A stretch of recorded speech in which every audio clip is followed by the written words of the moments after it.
On the count of podcast? Podcast! I didn't know there were sheets on here. Oh my god. What just happened? MJ, we're not even talking about Torchwood on today's show. I know, but this is part of my fan fiction, so I have to work it out. And I didn't realize that there were sheets. I could have done so much more with sheets, not having to put all these timelines in different places. Too late. Too many.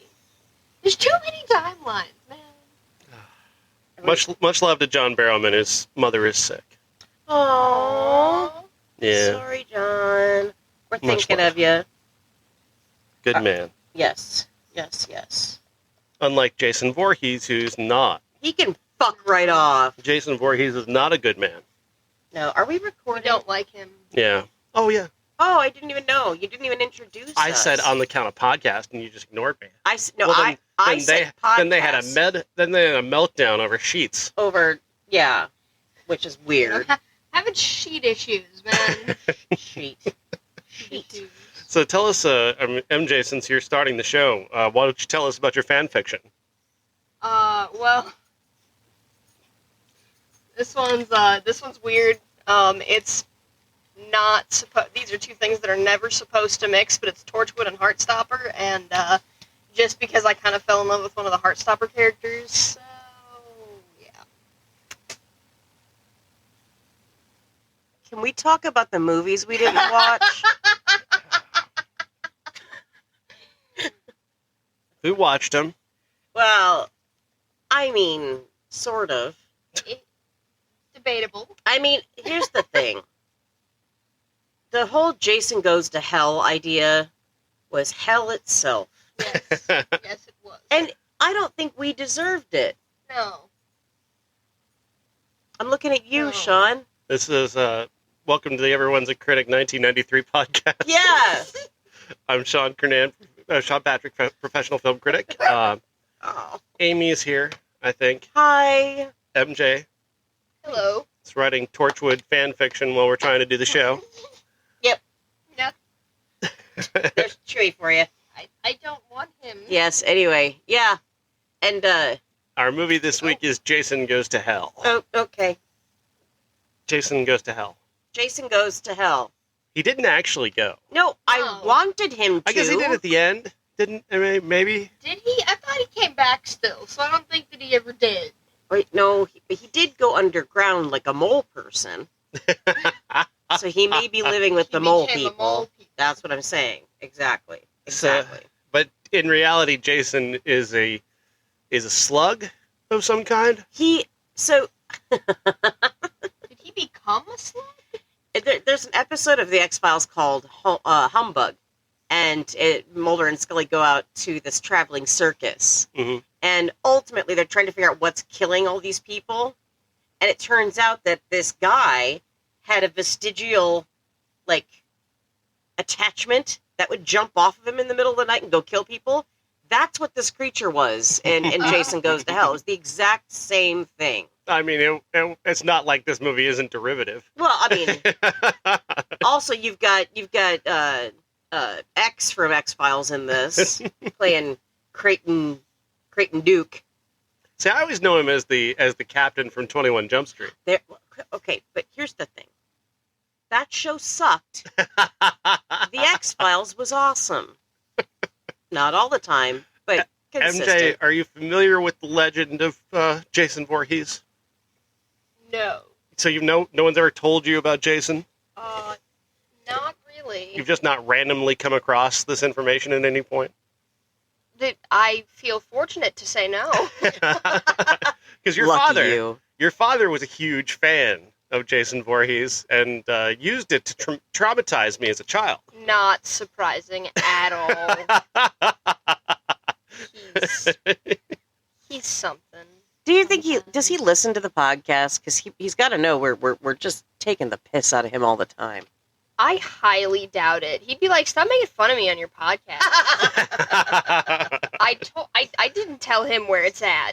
Oh, Because The man listens to cassettes. well, He's got, hang on. he's got a Walkman. I've got to turn my Britney Fox off here so I can actually hear what you're saying. One of the many bands that he listens to. that he can play along with on the guitar. Trickster. I gotta get out my Trickster cassette. Anyway,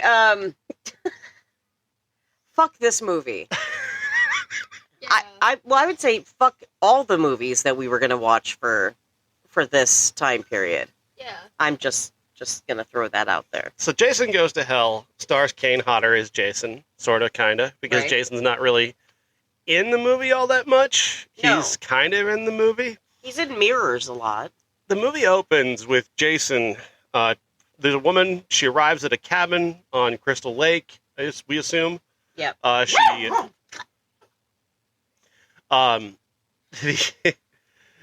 Jason attacks after she takes her clothes off and goes to take a bath. Then she runs away into the woods, and turns out she's actually a secret agent and has led him into a trap to explode him.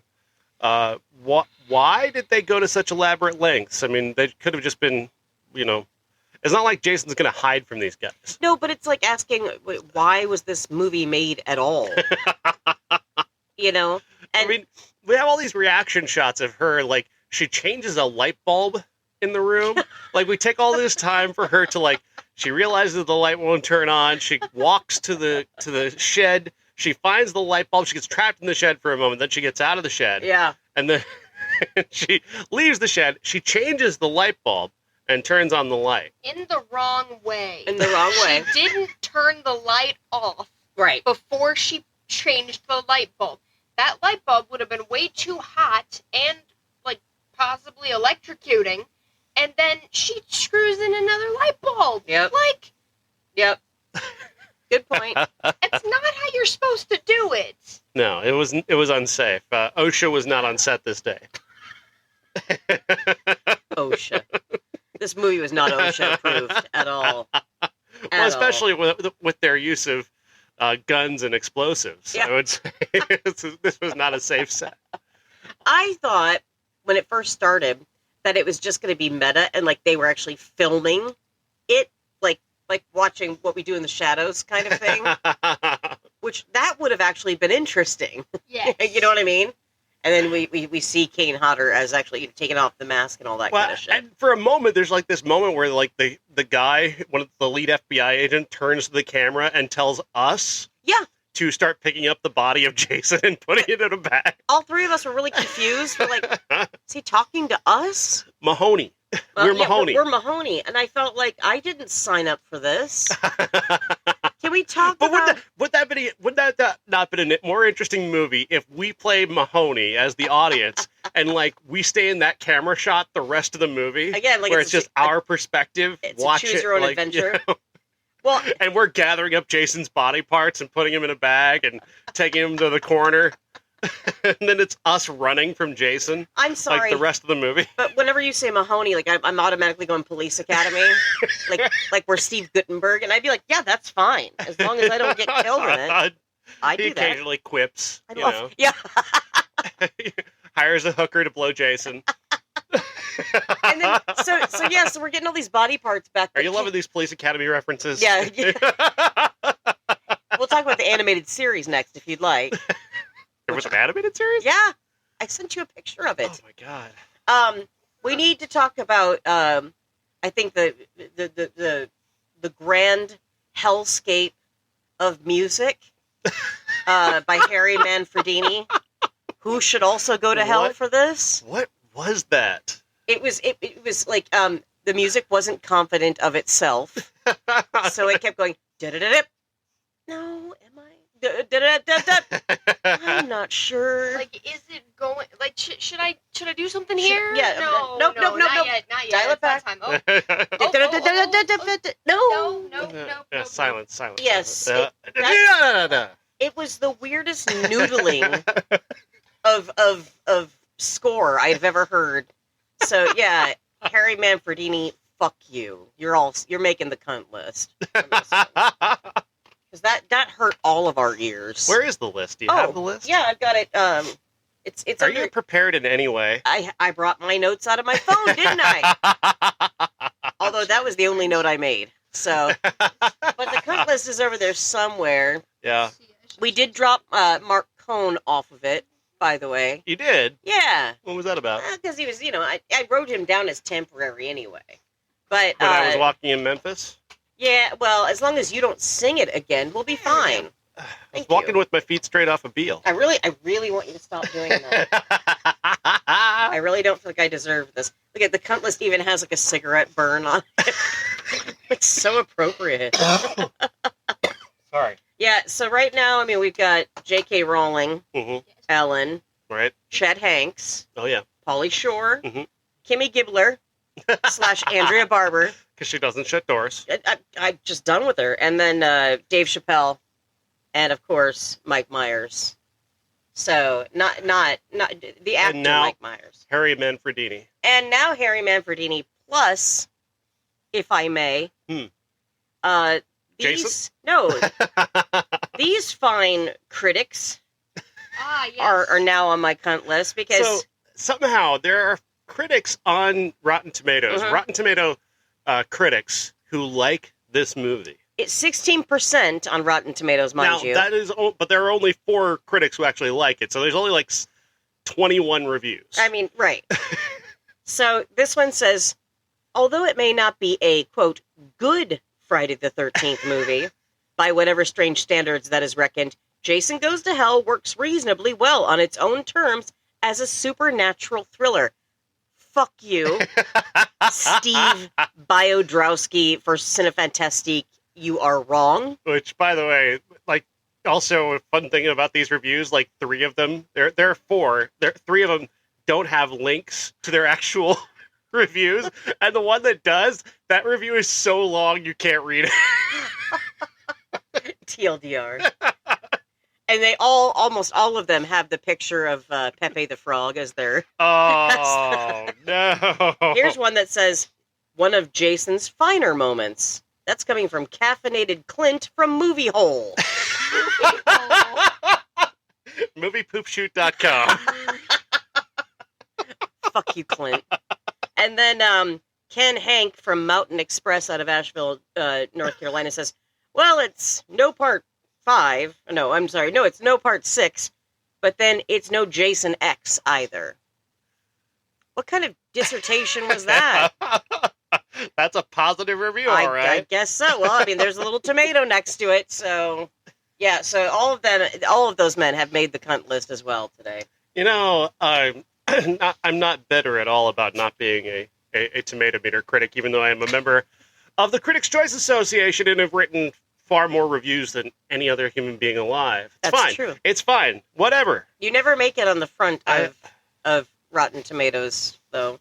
I've never seen you there, and I'm there a lot. I'm not a tomato meter approved critic. That's bullshit. How come Cinema Clint can get on there? Make it make sense. I don't understand. I don't know. I've applied, but Wow. I'm You know what? whatever. You are It's you fine. are It's to fine. us in our hearts. Okay? You're Did- welcome. Did you know there's a famous cameo in this movie? Did you point it out when we were watching it? No. Is that when I but, fell asleep? Maybe. Okay. No, there's a famous cameo. It comes around the end. It's arguably the most famous cameo in this movie. Yeah. I would say it is one of the greatest moments in cinema history. When Friday the 13th, the series, who's the lead actor in the movie. That's his name. That's his name. I didn't bother to learn his real name. Thank you, Phalis. Thank you, Phyllis. Friday the 13th, the series, he starred in that. Right. And then he was added to this movie for reasons. He goes to climb a jungle gym, and Jason turns the jungle gym over. Yeah. That's the famous... that's the famous cameo. The jungle gym is the famous cameo. That jungle gym appeared in Hitchcock's The Birds. Here's the thing. The placement of that jungle gym did not make sense. It's like, oh, we've got it. Let's just put it on the lawn. I mean, it's like one of several things like that Necronomicon shows up in this movie. That pisses me off. Don't try to taint our movie with your shitty movie. And the knife too from Evil Dead 2. That was fuck you. I'm sorry. That's not okay. I have to bring IMDb up on this one. The other thing was one of the greatest bits happened in the beginning of this movie where we're seeing where the chunks of Jason are being brought back to the morgue. Yeah. And as the as the switch is made from the soul of Jason into the coroner, then we have this reporter after this reporting on what had happened. Very graphic photos, which would not be allowed on television, I think. And then not only that, but there were stills from the film prior to them getting killed. It's like a still photo of the guy in one of the coroner's assistants getting murdered, and they took a still photo of him right before his murder. They took a still photo of the somehow coroner on too, TV. right? And that's what made it. It's like, hey, I like it because they stamped it dead. Because they care. They cared about making this movie well. They really put their all. We're putting our all into making Jason Goes to Hell. Yeah. MJ, do you have a favorite scene? No. You don't like horror movies. I don't like serial killer horror movies. I really, honestly, pretty much hate them. Like, I can't deal with it. I'm the same way. I'm the same exact way. But, like, really, because I'm just nauseous today. So it was the last thing I wanted to watch was a bunch of gore. But yet, I could recall all of the other ones that we've watched. I remember, I think we watched all of the Jason movies at one point. Back to back, which, that does a lot on your psyche. Nightmare on Elm Street? We did all of the Nightmare on Elm Streets. So what's happened since then? I got older and more close to death. I think I'm questioning my mortality, and I'm a little worried, that's all. There's this TikTok that's recently gone viral of this couple, or this woman, part of a couple. She said that her and her boyfriend went to see Oppenheimer. Yeah. But before they went, they'd heard that there was a nude scene with Florence Pugh. So they had to, get themselves prepared for it emotionally. And they talked about how they felt. And that what they were going to do when the scene came on, that he was going to put his head in her shoulder until it was over. And then she was going to kind of squint and say, okay, the scene's over. Are they... What? Are they Christians? I don't know. Are they Amish? Are they? No, because they wouldn't go into a theater. They're not allowed in theaters. On Rumspringa they are. But they hate moving pictures. What the fuck? Are you serious? I can show it to you, but we're in the middle of a podcast. Well, you'll have to show it to me. Later, yeah. That's weird. She talks about, they have to get ready. So basically all of Twitter now is just owning them with various different gifts. Oh, and here they were being vulnerable with their feelings. Look, we wanted to go see this movie, but they say this is like a millennial trait now, or is this a trait for the younger people, being fearful of nudity in movies? No. Not at all. No. Not at all. I don't understand where this came from. I mean, it depends on who's nude, really. Well, yeah, if it's Willem Dafoe, then we're going to have a problem. Yeah. Or Charles Durning, or Madonna.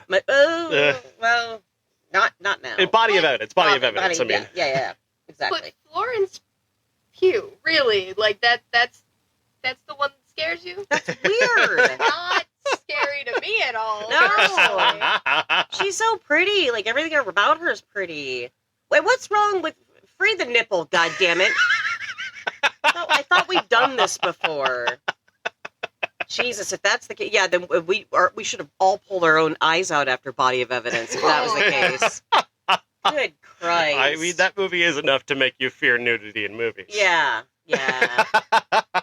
That's true. Thankfully, Ari Gross keeps his clothes on during sex scenes. Now, if we could just keep our eyes open for that. Anyway.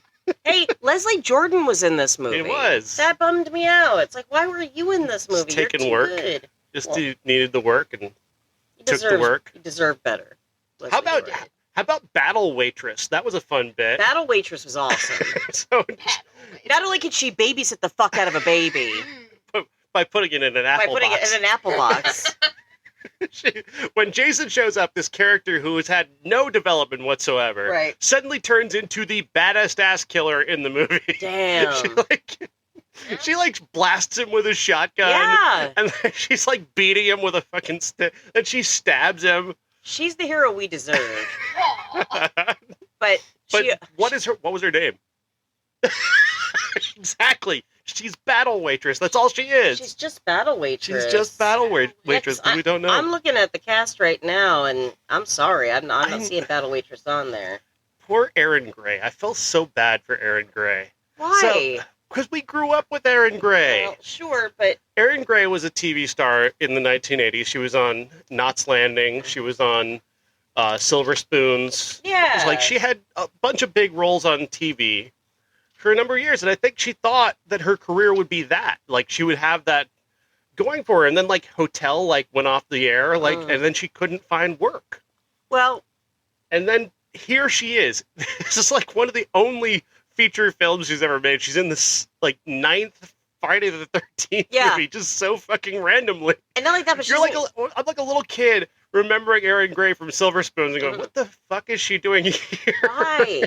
But again, it's okay. So Leslie Jordan, did you make this choice, or did your agent say you better do it? You're not going to make rent this month. Who was Leslie Jordan in 1993? He was everything. In 1993? Well, let's just say yes. I loved him. Or Leslie Jordan. But didn't he become popular later on? Yeah, well, late 90s, yeah. Will and Grace and that kind of thing. But I don't think he was well known at this point. no. Actually, I'm looking at the cast going, I don't know who the fuck any of these people are, really. Aside from Leslie Jordan, Stephen Williams, and Erin Gray. I couldn't tell you another thing that Friday the 13th, the series, has been in. What? I couldn't tell you. Oh, I knew. I couldn't tell you anything else he's done, honestly. What if we brought him up and looked at it? Oh wait, that's not him. That's the one guy, the douchebag. Stephen Culp. Stephen Culp. Correct. John D. LeMay. Stephen Freeman. Is that Friday the 13th series? Yeah. Yeah. He was also on Remington Steele, The Facts of Life. All those hits that us kids like. The kids love Friday the 13th, the series. Fun note, the guy who got the final credit for writing Jason Goes to Hell was also a writer on Magnum P.I. Take that shit to the bank. Yeah, there's going to be somebody... he's getting 3-cent checks every time Magnum P.I. airs. Aww. You had to bring that up in the middle of a writer's strike. A third of a cent, excuse me. I've overvalued. I was going to say, yeah, there was an actor that posted a check that they got, and it was 0.00. Why even fucking send it? Who the fuck do you think you are? Just mocking the writers. That's all it is. I know. It's pure bullshit is what it is. But, there's another thing, though, and I know we're all over the place because we don't want to talk about Jason. But... You're right. Somebody on Twitter started this whole thing going, well, the people who made this want to be paid more. And they're talking about how much they hated She-Hulk. And it's they did the work. Yeah. Aren't you supposed to value work? Mm-hmm. They actually did this. They actually put the thing on television. They need to be paid for that. Yes. It's an actual job. Exactly.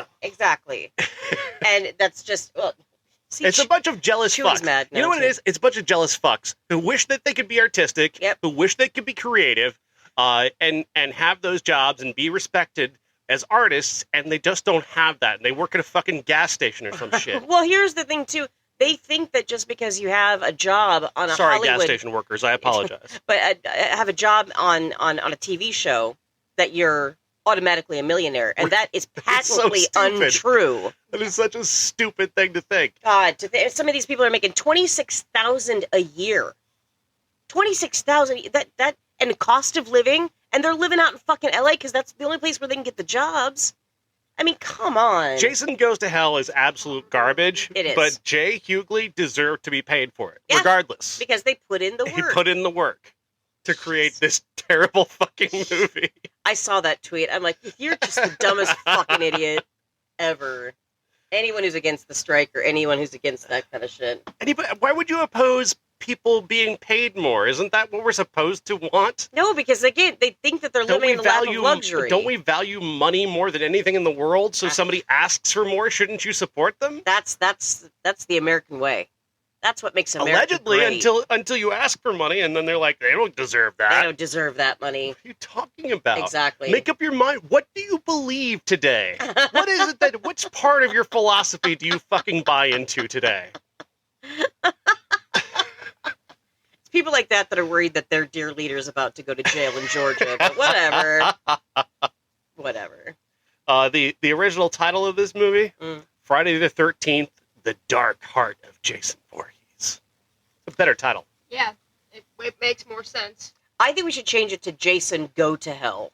Yeah. I like that one better. Just take the ES Just go out. to hell, or call the movie Go to Hell. Go to hell. Jeff and I are on the other podcast. We've actually done commentary tracks of the first two Friday the 13th movies. Did you? Well, but those are the two the best, right? They're two interesting movies. They're two, one is good, I think. The other one is, kind of eh. And they'll kind of get worse from there. Right. But, is this worse than Jason X? I mean, you've never seen Jason X, probably, but Jason Goes to Space. I have not seen that one. Does he kill? Tell me that's not actually a real Jason I'll Goes to Fuzzy, Space. I'll No, show you. Yeah. Jason X. He ends up being they take his body into space for some reason. And he turns into a Power Ranger and he gets a whole new metal mask and a whole new body and so what is it? Is it the girl from Vampire Diaries is in that one? I'm not sure. I would like to know, but for some reason I can't look it up. So I don't know what's going on. There's this great kill where he's got what is it? Some kind of frozen thing, dry ice or some shit, and he slams this girl's head in it and freezes her, flash freezes her head, then grabs it and slams it down on the table and it explodes into a ball of ice. This ball of ice just explodes and it's her head. Sounds awesome. Are you looking at a picture of Jason X? Yeah. I have to restart my computer. I'll send you my review. You can read that. That looks terrible. It's bad enough I had to read your review for this movie. I'll read that review.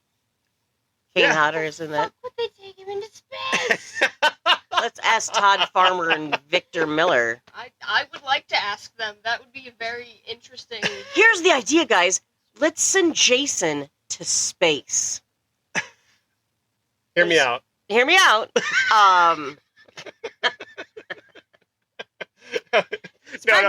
No. It's Jordan Peele's character from Key and Peele Gremlins sketch. He walks in. Get ready. Everybody got ideas.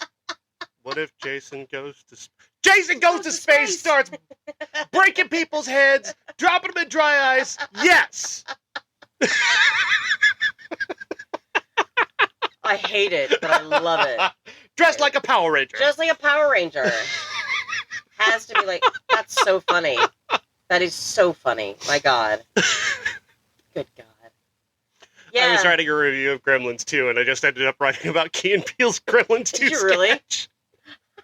Because Gremlins 2 isn't very good. Aw.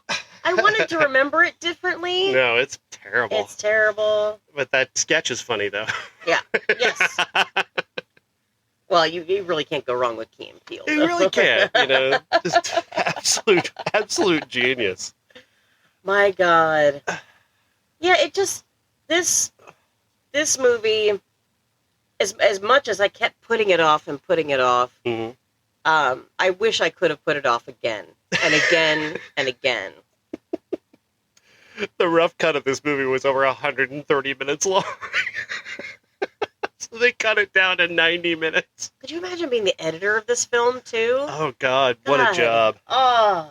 Having to make this garbage make sense. Oh. Now, this Stop. movie, at the very least, this movie does introduce us to the greatest character in Friday the 13th lore, Creighton Duke. That's true. Creighton Duke is a psychic. Yep. He is a detective. He's a bounty hunter. I say he can read minds because that's the only possible way he knows the things that he knows about Jason Voorhees. This guy is a walking encyclopedia of Jason Voorhees lore. Oh, yeah. And no one knows why. And no one asked. No one... He's just going up to people and saying, He's just telling them everything, and they're like, you know, Jason Voorhees has got a sister, right? Okay, that's... And you are... Sir, this is an Arby's. God. Jason knows he'd be killed by a fellow Voorhees. Sir, I don't know who you are. Just coming in and talking to our wall, and then... Just sitting in that booth talking to himself. Some guy named Jason. And yeah, he's wearing a hat and a duster jacket, just like Bill Hicks did. I mean, in one of the best stand-up. But look, officer, yes, he's been sitting here for about 90 minutes. He keeps saying he's going to kill a guy named Jason with the Necronomicon and his sister and a baby. And a baby. And then he broke a guy's fingers. For which we don't understand why. No, it was like, you can have information. Yeah. I'm gonna break your fingers. Well, the guy when he put his hand out, I thought that He tenderly took it. Yeah, he blew on it a little bit, massaged the knuckles, and then you know what? Fuck you, and then just breaks his hand. So weird. Like, what was the point? Why did he want to do I mean, that? he'll tell a fucking wall about needing to kill Jason Voorhees, but this guy wants some information. I got to break your fingers for it. Like, and you're just like, why? Is he But bored? why? I need $500,000 to kill Jason Voorhees, but for you, I'll do it for 2 fingers. Oh my gosh. Why was Creighton Duke in jail? Why was he in this movie? Is the question. Didn't he like talk back to the sister, the waitress, and then they just called the police and then I threw him in think jail? maybe, yeah. I think that was how it went down. That was it. He That just did it. talked back to somebody. No, I think the backstory is my 911 call. Is that this guy's just sitting in a booth telling everybody about Jason Voorhees. Oh, yeah. Jason Voorhees' sister actually happened to be there. She's like, what? I don't have a brother anymore. I don't know what you're talking about. Poor Erin Gray. I feel so bad for her. You really do. I do. It's hard. It's hard not to. Yeah, well, I don't feel anything for Friday the 13th, the series. I don't feel anything for anyone at all. He's like the pastiest white guy you could possibly have. He just has no personality whatsoever. Like, at least Stephen Culp has like this innate like douchebaggery that kind of comes out True. in every performance that he does. This guy just has nothing. He's just a pasty little like wet white bread. Like, if you got white bread wet, it would come out this guy.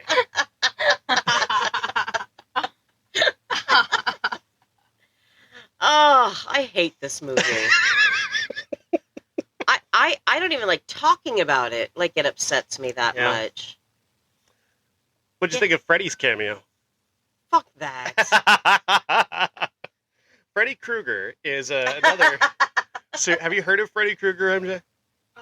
Yes. Okay, Freddy Krueger you have heard of. What about Michael Myers? Yes. Not the guy from So I Married an Axe Murderer. Yeah, Thank I've God. heard of both. Okay, but not Jason Voorhees. I mean, I vaguely. Okay. That was. Because it tends to come up on Halloweens, when people were wearing hockey masks and whatnot. Yeah, I've seen a couple of. At the those. very least, his aesthetic, has lasted through time. It's aesthetic. A whole Pinterest page. My aesthetic is kind of like, deathcore, hockeycore. I'm like, Jesus' vibe, which is goblin Oh, core.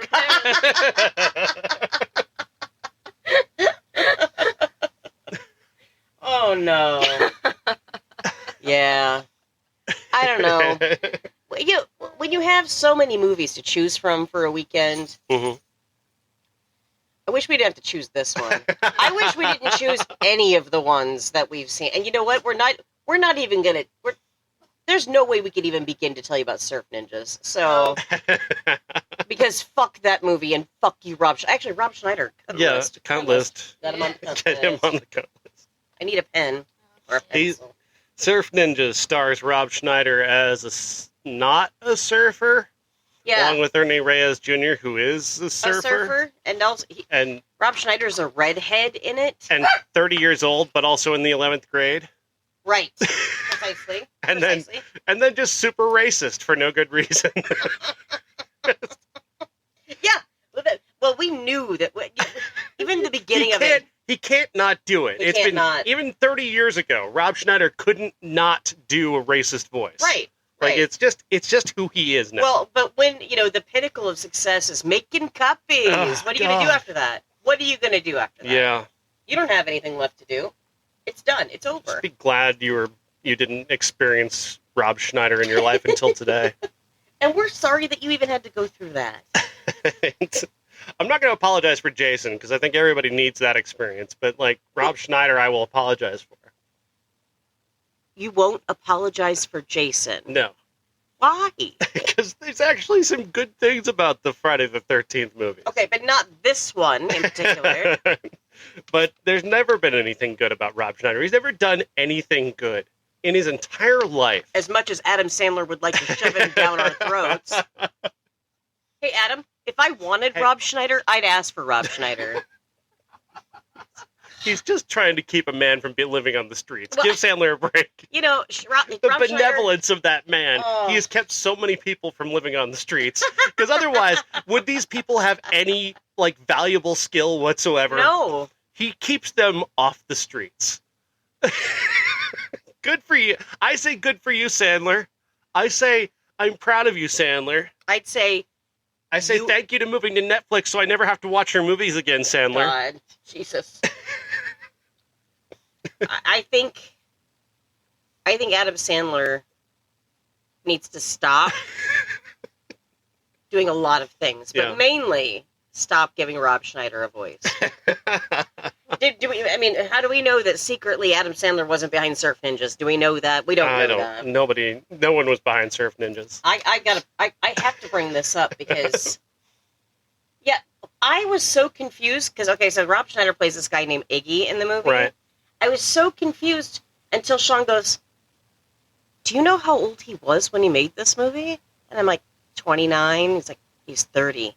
And then I was really confused because he put on a backpack and said he was a junior in high school. Yeah. Was he held back? We didn't get a backstory. I don't think we got a backstory on that. How many years would he have to be held back to be 30 and still a junior in high school? 13 years? Yeah. 13 years. Yes, he was held back 13 years. Oh my God. You know what? If he is a surf ninja, probably did get held back 13 years. Yeah, and then Leslie Nielsen's in it too, and he, like Phantom of the Opera. What the fuck is that mask and all that shit going on? And he also he was mechanical. Yeah, it was weird. And he has a hard time answering his phone, which it was weird. And then he broke it, so now you really can't answer it. The backstory is these two kids are the children of a ninja, and then the ninja sent the kids off to live with their uncle, who became their dad, and then the dad came back as a ninja because he thought that other ninjas were to attack his kids, which they were. Wait. At the behest of Leslie Nielsen. That was the ninja guy that kept the homeless guy, yeah. That was walking around with the eye patch? Yeah, that's their dad. He looked younger than them. I thought that was their brother or something. Or just some kid that was sent there. Their father? Doesn't even look old enough to rent a car. Come on. I'm just inferring this. I've never seen this movie before. So I could be wrong, but I think that is what I took away from Surf Ninjas was that as the backstory. I could be wrong. I hope so, because I don't think that should be. So yeah, I think he was, because Ernie Reyes Jr. is in the movie, and then Ernie Reyes Sr. is in the movie, and I believe that was Ernie Reyes Sr. Oh, okay. Well, I guess that sort of makes sense. It's sort of, maybe, who knows? It could very well make no sense whatsoever. And Indeed. did you know? So you'll love this. This is some wonderful lore. The director of this film, a man by the name of Neal Israel, also directed 8 episodes of Dog with a Blog. Oh. That's interesting. That is interesting. Have you seen the series I Didn't Do It? Yes, I did. He directed an episode of that. The Fresh Beat Band. Not that one. No, not familiar. How to Rock. Ish. He did an episode of that. Kicking It. No, but that one kind of seems similar to this one, I think, because that one was the one. Does that have ninjas? I remember seeing it. It has it's martial arts though. So So it makes sense that he was there. How about Zeke and Luther? No, not that one. Phil of the Future? No, nothing. He also directed the TV movie The Brady Bunch in the White House. Oh no! It's a very colorful career. Oh, maybe you missed it. You're missing the Neal Israel discourse. Aww. he was our director, wasn't he? He was. Did you guys talk about the fact that we were so tempted to stop this movie and go to Hard Target? You know a movie's bad when you'd rather watch a Jean-Claude Van Damme film. I'm just saying that mullet is, I mean... It's majestic. I'll give you that. It's the greatest movie mullet. There's no better. You know what? That's one hell of a movie mullet. You know what? After seeing my dad's mullet, I can't find any mullet majestic. That was quite a mullet. Your dad had a very majestic mullet. We still have pictures. They're right over there. Business in the front. Some of them. Party in in the the back. That's it's a party I don't want to be invited to. There's only one person who can pull off a mullet now, and that's Curtis Connor. Outside of that, you don't get to have one. Just stop it. Stop it. See, Get some help. The only mullet I've been okay with is from Supernatural. Somebody had a mullet on Supernatural? Yes. I don't remember that. His name was Ash. Oh, that is a party. Look at that. Oh! Sean, you're going to need to see this one. He fits the mullet look. That's beautiful. That's lovely. But see, the thing is, like, if you're going to do a good mullet, you want the sides to be a little shorter. Mm. You know?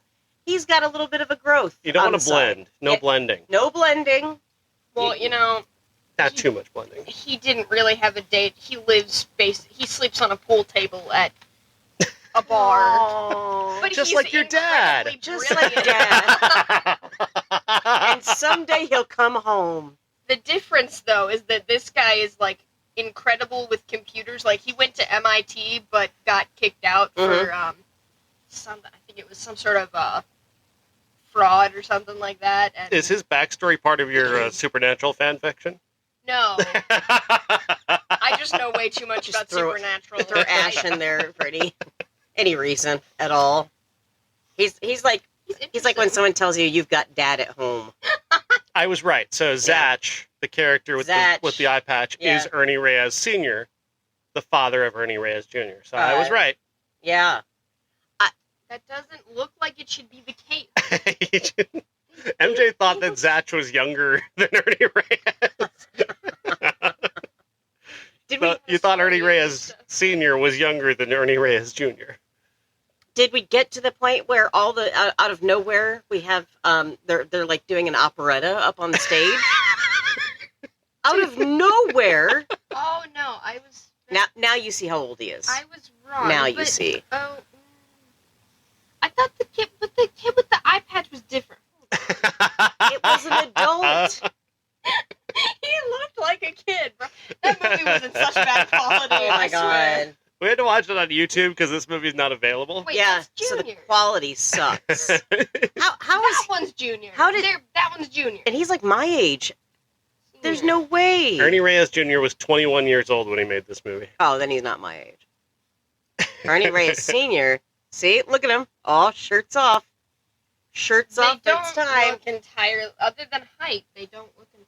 These two don't look entirely. Because one's younger than the other. He's a young boy. But, like, he's got a bit of a baby face right there. Like, I don't know, man. That was from the 80s. That was from the 80s, okay? It was a different time. Confusing. It was a different time. children looked Racism old- was okay. Children looked older than their parents. Their parents Yeah. were like, if they were 40, they looked like they were 90. It's a different time. You could smoke in the mall.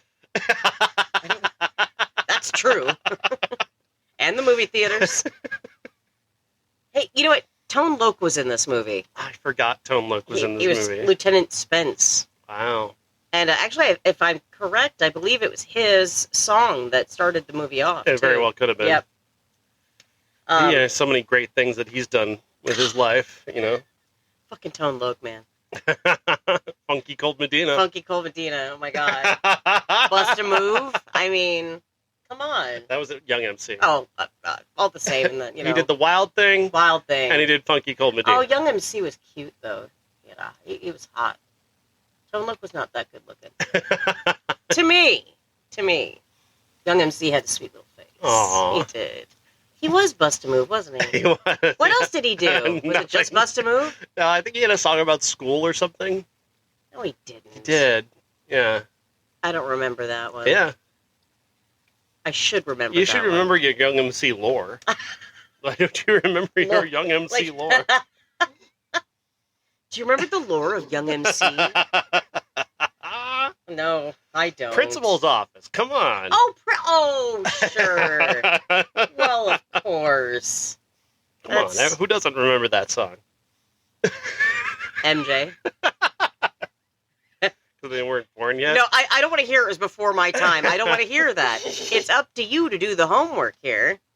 Young Well, you have MC to wasn't give even, me the homework if you want me to do the homework. he wasn't even in this fucking movie. It's like, let's just talk about Young MC for the rest of the time.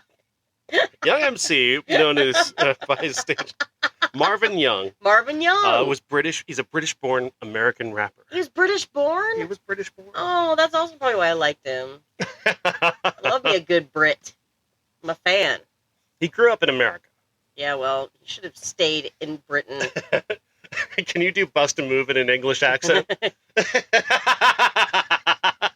I can't think of the words now.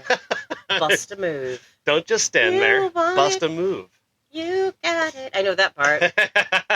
Baby, you got The only it. reason That's not I even his remember part of the some song. Move it, boy. Wait, no, sorry. Terrible. Well, I don't care. I didn't join this podcast to make friends. Okay, I'm here. It's a challenge, and I will defeat all of you, or go home. Did you know he won a Grammy? Yeah, I bet you didn't. I bet I did, because anybody could win a Grammy back then. Because let's face it, it was the '80s. They were giving Grammys away to people that weren't even singing their songs. There's a Milli Vanilli documentary out that's coming out. I can't Shut wait up. to see. Are I'm you so serious? excited. Yeah, I want to see it too. I was so fascinated by that story. Did you ever get to the George Michael documentary? No. Oh, it's fantastic. You got to watch You it. know what's really good, though, is the Aha documentary. Have you seen that? I didn't even know they had a Oh, documentary. yeah. There's a great documentary about on Aha, About of all Aha. bands. Yeah. Wow. Okay, I'll check that one out too. They are also not in Surf Ninjas. Thank God. For all of you, for anyone listening to this, if you were not in Surf Ninjas, I'm so happy for you. Yes. And you deserve all the good things in the world. Unless you're Kimmy Gibbler. This movie, Surf Ninjas, was shot in 5 weeks. Could you tell? It's shot in 5 weeks. With a 3-day work week. I don't think anyone gave a shit about it, to be honest. Oh yeah, listen to this. This is funny. How is this how is this IMDb trivia? Just tell me how this is. Okay. The main reason why this movie didn't do well at the box office is because there wasn't any promotion or marketing. I don't think that was it. I don't think that was it. No. It was a time period when New Line Cinema was changing hands, so it fell through the cracks a little bit. Nope. It didn't. People were very correct. Yeah. Not I would say it's probably choosing not. the inclusion of Rob Schneider. The That's death just knell me. of all movies. You could have like top-notch artists in a film, and then you throw him in there. It's like, well, I guess we'll just all pack it in. So we got the guy from SNL. What do you want to do? I don't know. Have him play their friend. He's a teenager. I don't know. I don't care. Where's my check? Yeah, right? Hey, Look, I'm just doing this to get ready for Dog with a Blog. That's all. It's the only thing I want to get to here. Okay, look, I know it's about 15 years away, but it's coming. but I've been working on this Dog with a Blog thing for years. Yep. And I'm working through Neal Israel's inner monologue. anytime like Rob Schneider would go, like he would just go and audition, he'd say, "Now look, what is the most racist character I could play in this movie?" Just wondering. Can I do something racist? Can I do something racist in this movie, please? God. He's just a horrible, horrible person. I'm sorry.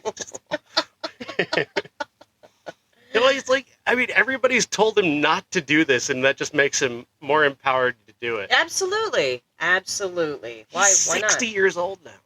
What? Is he really? Oh, he's 30 when he made this movie, Oh, shit. and it's 30 years later, so he's 60 Well, I mean, years we old. can't. We're kind of getting old too, but still, yeah, old man, grandpa.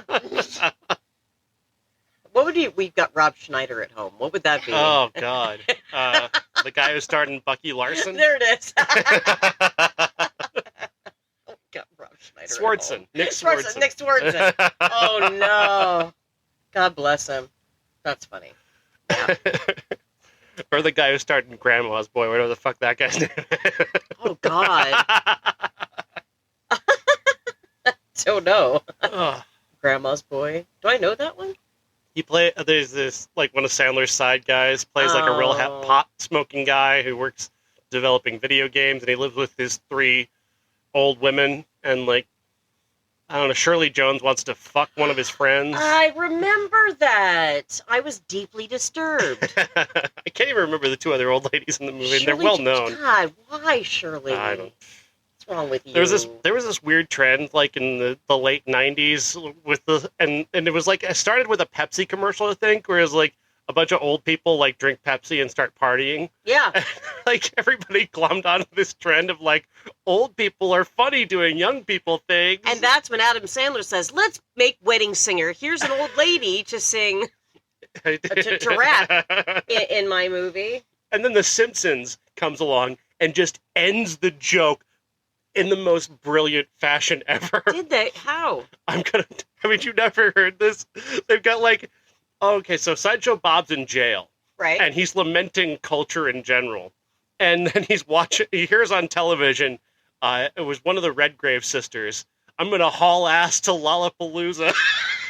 That's the line she says. And then she plays it off on a motorcycle. After that, nobody can do the joke anymore. It's done.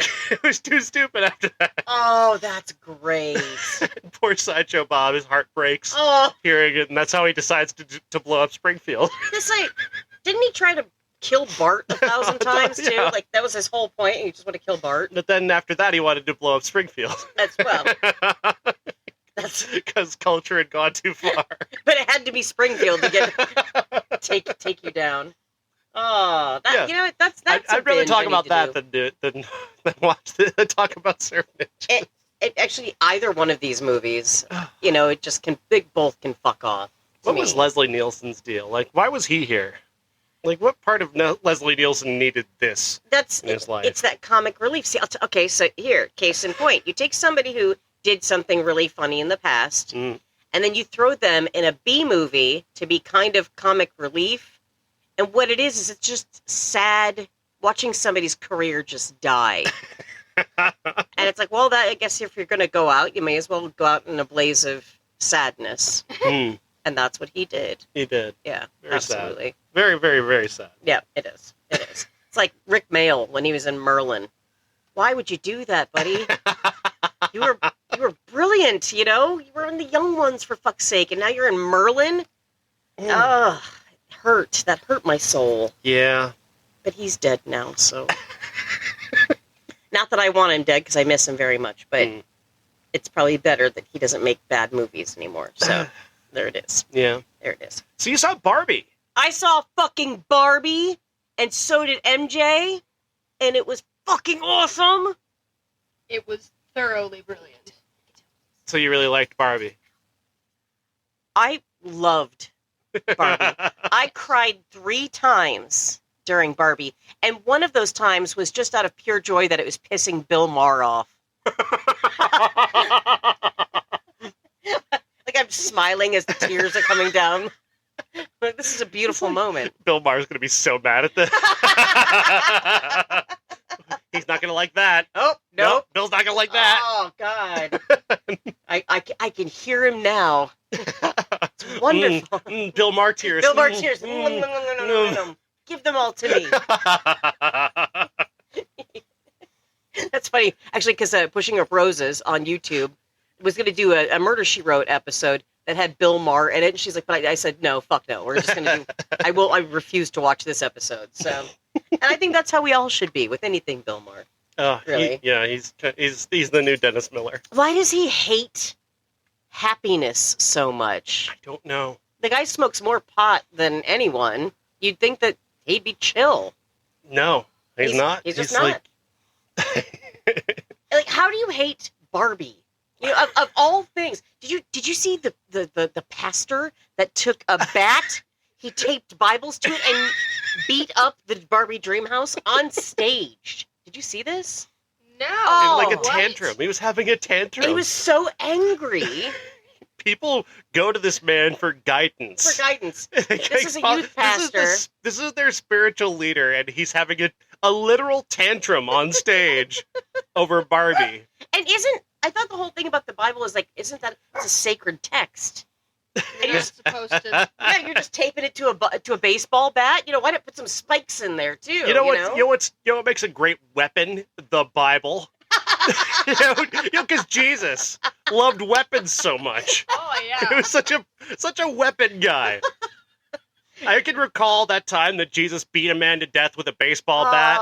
It's my favorite part of the Bible. Jesus had the kick-ass eagle tattoo on his chest. Just freedom. Freedom. Spelled with one E. Donald Trump tattooed on the back. On his ass. On his ass. On his ass cheek. Yeah. See that? We all knew that he was a Christian. We all knew. That's my kind of patriotism. As long as it includes Jesus. Get up here. Jesus with his AK-47 shooting Ken. Right. My God. I'm sorry. I just think that Jesus would have loved this movie. Well, if Jesus is all things, he created this movie. That's precisely it. That's precisely. But then that's assuming that God, you create Bill Maher and Barbie. I think he was depressed one day. You know, or well, maybe not depressed. Bill Maher used to be a hero. Yeah. Like, it's so sad to watch him turn into like a combination of Ben Shapiro and Joe Rogan. Exactly.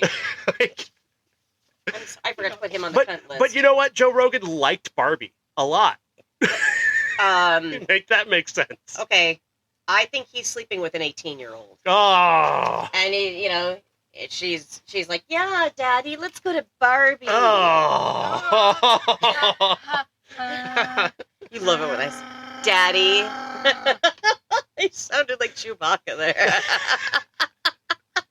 Can I just get in on that discourse for a moment? Yes, you may. Why would I've had like these bots on Twitter like come at me like for dating sites or whatever, and they always start off with daddy. Yeah. And it's like, what are you talking about? That is not sexy. Do not call me daddy. I am not your dad. I am not related to you. That doesn't make me want to have sex with you. That is so disturbing. I know. I am so bothered by all of that. It hurts me so much. One moment in Umbrella Academy where this girl's kissing up on Ben / Klaus. And so Ben's like, Klaus, you're so dirty. And she just reaches for his face and goes, yeah, you are, Daddy. And every time she says that line, we both get so like icky feeling. So icky feeling. How's this feel, lady? Mommy. Mommy. I hate everything. No one even calls me. You never hear cousin. Oh, cousin. Oh, you're so dirty, cousin. Cousin. Or if you're in Arkansas, brother cousin. Yeah, you are brother cousin. Sarah Sanders does dirty talk. I hate it all. We should just fill the United States with bleach and drown ourselves. We have no right. We don't deserve to be here.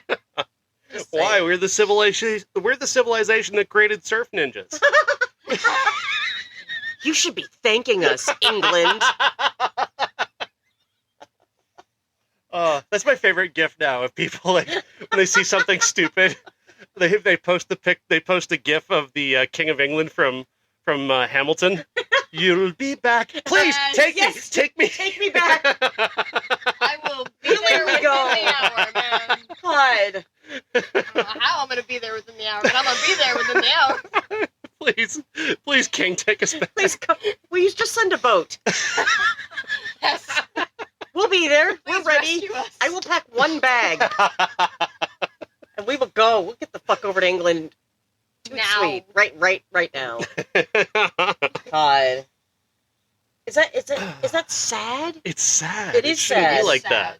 But then I remember growing up and always thinking, whenever I would hear people say America's the greatest country on earth, I just remember my skin falling off. You know, it's like, no, I always hated when we did stuff like that. And I was also not really a Pledge of Allegiance kind of gal either.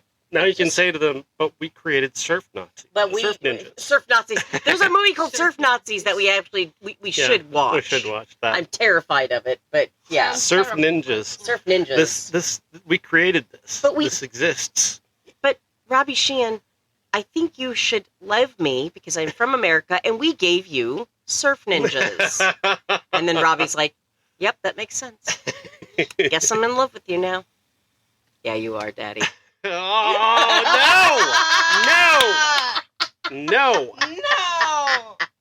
The term daddy goes on the cunt list. Yep, okay, I'll write Yes, it on it there. does. I just wrote It Bill does. Maher's name on there, so yeah. The offender, the term daddy. There it is. The term daddy. And, how plan of attack, does it ever go off the list? No, it stays there. Yeah. Just don't do it. Just don't do that. Don't do it. Don't ever do that. It's so Stop it. uncomfortable. I want you to pause when you're thinking of calling someone daddy and think of the implication of that. Yeah. That they've given birth to you and raised you from childhood. That's your imply. That's the implication you're giving to the person you're about to have sex with. Most people have to go to therapy for trauma Yeah. when daddy did that to them. God. And someday he'll come home. Oh God, the implications. The implications. And this is why we are bathe in Purell now. we are the #1 podcast on iTunes. Don't do that research though. Never look that up. Never look that up. Take our word for it. Take our word for it. Are you okay, honey? Do you need therapy? I do. Okay. After I that. haven't scheduled my next appointment yet. That reminds me. Why are you here today, MJ? Because my aunt kept saying daddy. That's enough. That'll do her. The Right final there. piece of trivia on Surf Ninjas. Yeah. Originally written as a straight action adventure somewhere between Indiana Jones and the Goonies, Rob Schneider, along with director Neal Israel and some other people, did a rewrite of the film and turned the movie into this very schlocky, bizarre thing. Wow. And we call that trivia. It's just editorializing of the Surf Ninjas trivia. That is something else right there. Wow. Famous cameo in this movie. The blue military uniforms from Street Fighter are also inserted. I need you to stop using inanimate objects as cameos, Sean. That's not what they are. It's just people who are cheap who needed wardrobe, so they raided another closet of some other movie. So both of us were doing some YouTubing this week and finding some things. I'm going to tell you about mine first. Okay. I've already told MJ about this. Okay. There is a YouTube channel I'm going to tell you about right now that frankly should not exist. Over the Hedge, but only 5 seconds a day. It's the movie Over the Hedge, the animated film starring Bruce Willis and Steve Carell. Okay. And I believe Gary Shandling is in it. Okay. And basically this person for the past 78 days has posted 5 seconds of the movie Over the Hedge on YouTube every day. That's a great idea. Why do I think that's a great idea? I don't know. I don't know.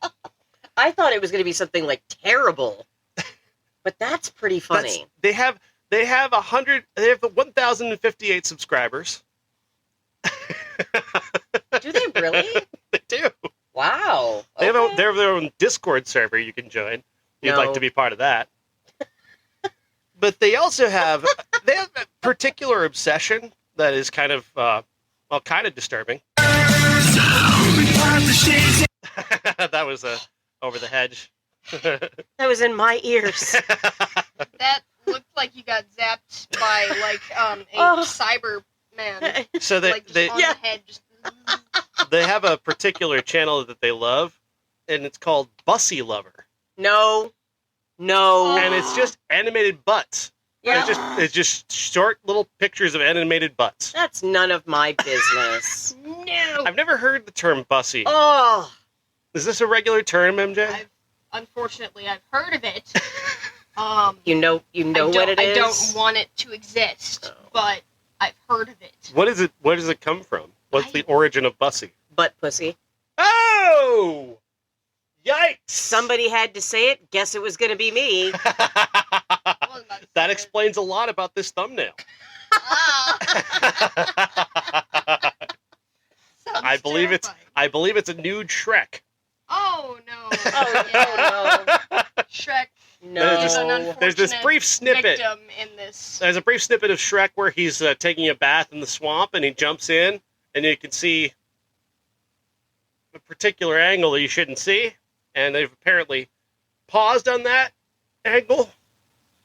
They really tend to victimize cartoon characters for that. So this person also did The Bad Guys, but only 5 seconds. The bad guys is funny. It's another animated film. I don't know why that's so funny to me. Because to me, it's like 5 that's seconds. hilarious. They just post 5 seconds of the movie, and I guess that beats copyright. So can you watch it all together then? They do have a playlist where it's all the videos in order, yes. That's so funny. Interrupted by one of their bussy videos. Why? I don't know. What a time to be alive. You know? Months ago, I did this piece online, this satire piece, because I stumbled across another YouTube channel, the official YouTube channel of the television series Coach. Somebody was posting just 8-minute segments of Coach and calling themselves the official Coach YouTube channel. I would think if it was official, you get to post more than 8 minutes. It was not official. It was clearly somebody ripping these off of a VHS and just taking pieces of it. And they had the back of one of the VHS clippings as their about page. Oh my god. Oh my god. So I came up with this elaborate fiction regarding how this came to be, how this man became obsessed with Coach and lost his entire life. He was a janitor working at a school. His only love in the world was Coach. His son, is much more online than him. He was able to transferred the VHS, but finally when he got to season 8, the son just said, "I'm sorry, Dad, I can no longer do this," and walked away. And he gave up his relationship with his own son so he could maintain this Coach YouTube channel. There was like this incident where he's trying to get signed items from the Coach cast, and he goes up to like Coach's daughter and he has her sign this picture, but she refuses to sign it because it's coming from her dressing room on the set from an odd angle. That the implication being that he was in the room when he took this photo and now wants her to sign it. I think people's headcanons are way better than the actual story. His wife is still with him, but she's given up. She's just an alcoholic now. Oh, who can blame her? He's blown all their retirement on Coach memorabilia, mock Screaming Eagles jerseys and Shelley Fabre signed photos. He's got Craig T. Nelson's phone number. Because it's still a landline at Craig T. Nelson's house. He went to Jerry Van Dyke's funeral. Jerry Van Dyke came to his house and had dinner with him and told Coach stories all night because Jerry Van Dyke is just such a great person. Just imagine. And loves talking about Coach. Imagine being so obsessed with that show, though. Like, of all the shows, it's not Norman Lear, it's not anything like that. It's not Supernatural. Coach. No. It's like... It's Coach. It's Coach. It's so bad. Yep, Fuzzy's looking up Coach now. It's Craig TV T. show. Nelson, the brother of Dick Van Dyke. Yes. The voice of Patrick from SpongeBob. Ah, yep, Bill Fagerbecky. Yeah. Wow. Yeah. Coach. And it was just about a football coach. That's it. He's a football coach. He's got some weird... Sleeps and lives football. Yeah. According to the... Yeah. He's got an on and off relationship with Christine here. TV news anchor Christine. Oh my God. Why do we remember this show? Because I watched the Coach official YouTube. Oh my God. I remember Mom watching 9 it. seasons. I know. How? It was paired with Roseanne. Well, at the peak, before Roseanne went crazy. At the peak of her powers. You put a show on after Roseanne, and it would be a hit. It could live forever. But the thing is, it's like, do you think there were ever, and especially like 80s, 90s shows, there was always that one where they would be like promoting it saying, and on a very special coach. Was there a very special coach? I think episode? like one of his players got a DUI or something. Oh, yeah, that could be. That could be. Are you making a new list of Coach episodes instead of Torchwood? Really not. I don't need to start that obsession. I've already got this one. It would be weird to go from Torchwood to Coach, though. That would be so That's weird. quite the leap. Like fighting aliens in an underground organization, or the coach of the Minnesota State Screaming Eagles. I don't even really like sports in general. I definitely wouldn't watch a show about it. Like, I'm still refusing. My mom keeps getting me to keeps trying to get me to watch Ted Lasso. I still haven't done that. I haven't done that either. I haven't done that either, and I want to, because actually I've heard good things about it. My mom adores I don't have it, time. and I'm like, I don't think that I could get into it. I don't think. We've got to watch Jason Goes to Hell and Surf Ninjas. We've got no time for quality television. Time for quality television? No. Who the fuck do you think we are? We've got 1993 movies to go through. Or if you're me, you sit down for 3 hours and watch 3 hours worth of 1990s commercials, which, holy shit, by the way, we had to be the most attention-deficient people. Why would you say that? These commercials, like the aesthetic of them, and why people your age want to dress like the 90s, because they're horrible outfits, and then there's all this like really fast shit happening in these commercials. You can thank MTV for that. I know, and I won't thank them very much. But I found the Retro Depot on YouTube. And the only reason I found it was because I was looking to watch the very first episode of Paul Rudd's TV show Wild Oats that came out in 1994. And actually, it was kind of funny. I actually laughed. This is the kickoff to your Wild Oats spin-off podcast. That's exactly right, which I need to do that. But I'm only going to do it if Paul will be on it with me. Anyway, yeah, it's him, it's Paul, it's Paula Marshall, it's this guy Tim Conlon, who I don't remember, but he was actually quite funny in this show. It was a decent show, but what I found on this Retro Depot, these all the videos on there, they have, like I said, and not only that, but the TV shows that they uploaded, they left the commercials in there, so that's even better, which I love that kind of shit, because I love those retro commercials. But, like, I mean, we've got, like, HBO promos from the 80s, episodes of the Transformers cartoon, I mean, just so much stuff here. ABC commercials from 12/8/83. That's pretty specific. That is very specific. Punky Brewster. Those ads. Remember the one? That's one to grow on. Do you remember those? It was Kind like of. Yeah. Like, so they have those on there. Mork and Mindy. A TV show called Hang Time, which I don't remember that at all. Oh, I'm thinking that? of hanging with Mr. Cooper. That one too.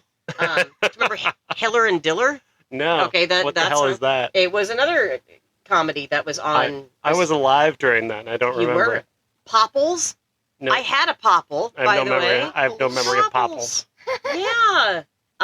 Anyway, it's just chock full of really cool shit. Like, if you like nostalgia, and if you're old enough to remember it, it's fun to go back and watch. Like, you know, I think what's nice about those type of things that you find on YouTube that are from that time is that you can. It's like grounding yourself in the universe again, because like these things did happen. Mm-hmm. I'm not crazy. Right. I'm not being gaslit.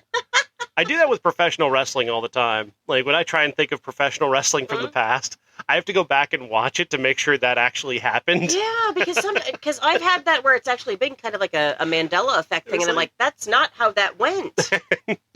The 1990s in professional wrestling, just to get off on a weird tangent, there was a guy in professional wrestling who his real job outside of professional wrestling was that he was an IRS agent. No, he wasn't. Yeah, and his name was IRS. Stop. Which were his initials for Erwin R. Shyster. That's not real. That's real. That's real. Oh, he's not even the best one, because there were brothers, a brother tag team. So there's Henry O. Godwin and his brother Phineas I. Godwin. Stop it. So that would be Hog and Pig.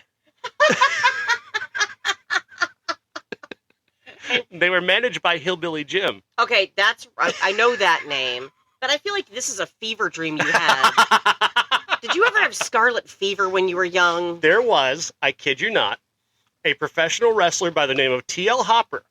And his job outside of wrestling was that he was the people who work on toilets. A plumber? He was a plumber. He was a wrestling plumber. No, he wasn't.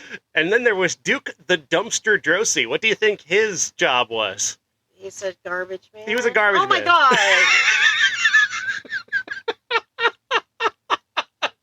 Why? And then Aldo Montoya was a professional wrestler. Mm-hmm. Is the Portuguese man o' war. Can we talk about Daddy again? No, thank you. It's weird what we remember, but yeah, but it is comforting. There's something about this really comforting. That's just weird, right? Yeah. I mean, I can understand like Russian guys and like Iranian guys, like the foreign heel makes sense, but like somebody sat down and thought, that guy should be a wrestling plumber. Guys, I got this great idea. Hear me out. Wrestling plumber. He'll carry a thing to the ring, the plunger to the ring, and put it on the face of his opponents. He did that. What year was this? 94, 95. Yeah, that would be about right. Yeah. Wow. Wow. Wow. That exists. That's a real thing. It's great. Yeah. No, really, that's great. I thought you'd like that. Yeah. Are we done? You haven't even asked what's happening next week. What's happening next week? Or what are we missing? Are we missing anything from the show? Was there any sweaty things you wanted to mention? Oh, yeah, there was moisture on the coroner. But then it turned out that was just blood. We're in a we're in a period of time when Jürgen Prochnow was on vacation. Yep. He was not part of any of this nonsense. He went back to Germany and he said, "Fuck all you guys." So, Surf Ninjas, you've created that. Yeah. I'm gonna go. I'm off. I'm out of here. I know I'm the biggest star in the world, but By the way, big news, guys. Our Jürgen Prochnow signed 8x10 will be here on Monday. I have a mahogany frame set and ready. Yes. I can't fucking wait. And yes, if you go to our Facebook, which we do have our own Facebook, you will see pictures of it. that is true. I may actually take him in the car with me on occasion, just put him in the seatbelt, Yeah. and just drive around with him. Yeah. Make it kind of me and a Jürgen thing, you know? It's a Jürgen thing. You wouldn't get it. There you go. There it is. I'll make my own t-shirts, too. That merch is coming soon. Merch is coming soon. Yeah. So the next, I guess, because we seem to be doing this every other week now. Yeah. Was that a permanent thing? Or? No, I don't think so. But like it kind of like, well, in the situation of today too, it's nice that we can bundle up two bad movies together because we don't want to stretch an hour out talking about either one of those films. But no, I mean, we'll be back to. We should be back to normal. If we ever have to double up on movies, it's only because Sean refuses to drive here. Oh, that's rude. I'm just saying. That's rude. That's it. That's it. The next movie is a film starring the wonderful Patrick Swayze. Is this Next of Kin? No. Is it? Oh, it's that one where he plays a dad, right? It's that one where The name's a pun. he's an ex-con, right? Yeah. Daddy, So what would you call that? Daddy, don't. Fatherhood. Oh, get out of here! Because he's a hoodlum and he's a dad. He's a fatherhood. I remember hearing that. Here's the thing. If it were anybody else but Swayze, I would put my foot down and say, no, I'm not watching this fucking movie. But I love Patrick Swayze too much to not want to watch it. Yeah. I don't know what to do about the following week. What is that? Fortress with Christopher Lambert or Calendar Girl starring Jason Priestley. Where they Do you remember me looking up Calendar Girls? They essentially plot the rape of Marilyn Monroe. Yeah. I think we're going to do that one because I have a lot to say. Okay. I showed you clips from that movie. I was going to suggest we put up a poll and take movies we didn't watch earlier this year and put them on a poll and let people decide instead of watching either of those two movies. I think you could do that, actually. Yeah. I think you could do that. You could do that on the Facebook page. I should start that on Tumblr, too, because we should have a Tumblr, because they could always do those polls. Do that on Tumblr. Start the Tumblr. And we could do that on Facebook? I didn't know we could do that on idea. Facebook. We're going to... You can just like for this or heart for this. I hate those. That's Twitter. I'm sorry. Yeah. I'm glad we don't call it X. I don't know what X. What is that? I don't know what that is. Elon Musk. I have no idea what that is. Yeah, so Fatherhood next week. Fatherhood. I'm ready for it. I hope they have many puns in the movie, too. Don't you have to go? You're late for something.